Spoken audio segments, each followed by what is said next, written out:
রাধে রাধে বন্ধুরা, মাঝি ভেজ কিচেনে আরও একবার আপনাদের সকলকে স্বাগত জানাই। আজকে আমি একদম অন্যরকম একটি রেসিপি নিয়ে চলে এসেছি, সোয়াবিনের ভুজি। খুবই একটা টেস্টি রেসিপিটি শুরু করার আগে বলে রাখি, আমার চ্যানেল যদি এখনও সাবস্ক্রাইব করা না থাকে দয়া করে চ্যানেলটি সাবস্ক্রাইব করে দেবেন এবং পাশে থাকা বেল আইকনটি প্রেস করে দেবেন পরবর্তী নোটিফিকেশন পাওয়ার জন্য। চলুন রেসিপিটি দেখে নিচ্ছি। এইখানে সোয়াবিনের ভুজি রেসিপিটি বানানোর জন্যে আমি একটি পাত্রে গরম জল নিয়েছি। গরম জলটা হালকা গরম নিয়েছি। আর এখানে 2 কাপ মতো সোয়াবিন এই গরম জলের মধ্যে দিয়ে দিচ্ছি। সোয়াবিনগুলো গরম জলের মধ্যে ভালো করে ভিজিয়ে নিচ্ছি। এইভাবে আমি আধা ঘন্টার মতো সোয়াবিনগুলোকে এই গরম জলের মধ্যে ভিজিয়ে রেখে দেব। আধা ঘন্টা পর আমি এই জল থেকে সয়াবিনগুলো ভালো করে ছেঁকে সমস্ত জল নিংড়ে নিয়েছি সয়াবিন থেকে।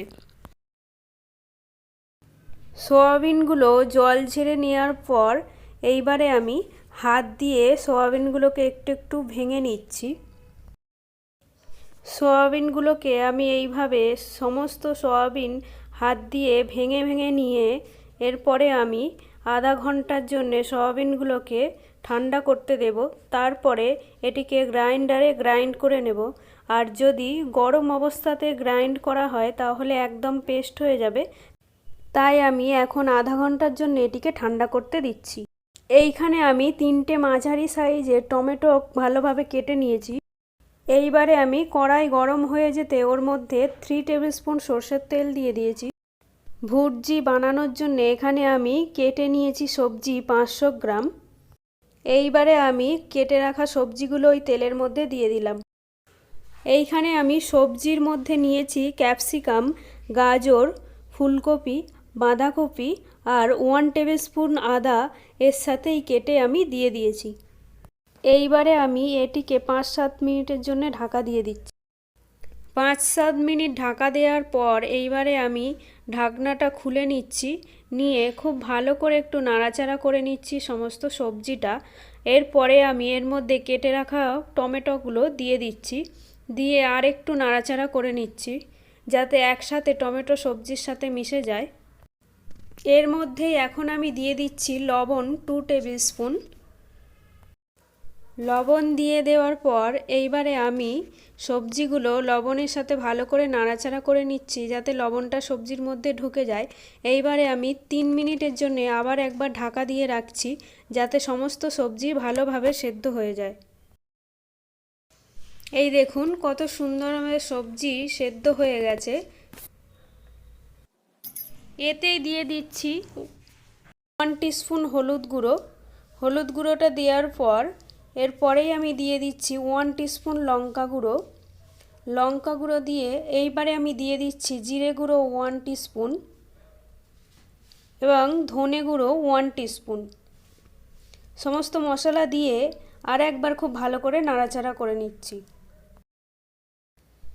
এখন আমি গ্রাইন্ডারের সাহায্যে গ্রাইন্ড করে নেব। আধা ঘন্টার জন্য যে ঠান্ডা করতে দিয়েছিলাম সয়াবিনগুলো সেইগুলো একসাথে গ্রাইন্ড করে নিচ্ছি। এই দেখুন কত সুন্দরভাবে গ্রাইন্ড হয়ে গেছে। এখন আমি ওই সবজিতে দিয়ে দিচ্ছি চাট মশলা 1 টিস্পুন দিয়ে আরেকটু সবজিটাকে ভালো করে নাড়াচাড়া করে নিচ্ছি। এইবারে আমি এখানেই গ্রাইন্ড করা সয়াবিনগুলো একসাথে দিয়ে দিলাম।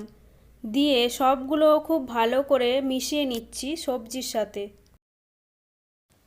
সবজির সাথে খুব ভালো করে নাড়াচাড়া করে নিয়ে সয়াবিনগুলোকে এরপরেই ওর ওপরে দিয়ে দিচ্ছি 1 টিস্পুন চিনি। চিনি দিলে সবজির টেস্টটা খুব সুন্দর আসে, তাই চিনি দিলাম। এখন আমি এইগুলোকে মিডিয়াম ফ্লেমে 2-3 মিনিটের জন্য আরও ভালো করে নাড়াচাড়া করে ভাজা ভাজা মতো করে নিচ্ছি। এরপরেই আমি ওর মধ্যে দিয়ে দিচ্ছি ব্ল্যাক পেপার পাউডার 2 টিস্পুন আর দিয়ে দিচ্ছি গরম মশলা 1 টিস্পুন। মশলাগুলো দেওয়ার পর এইবারে এর মধ্যে আমি দিয়ে দিচ্ছি 1 টেবিল স্পুন কসুরি মেথি, একটু হাত দিয়ে ঘষে দিচ্ছি। মেথি দিয়ে দেওয়ার পর আর একটু নাড়াচাড়া করে নিয়ে এইবারে নামানোর সময় আমি 1/4 কাপ ধনেপাতা কুচো কুচো করে কেটে রেখেছিলাম, সেটা ওর মধ্যে দিয়ে দিলাম। দিয়ে আরেকটু ভালো করে ধনেপাতাগুলো একসাথে মিশিয়ে নিচ্ছি। এই দেখুন, আমার সয়াবিনের ভুর্জি রেসিপিটি পুরোপুরিভাবে রেডি হয়ে গেছে সার্ভ করার জন্যে।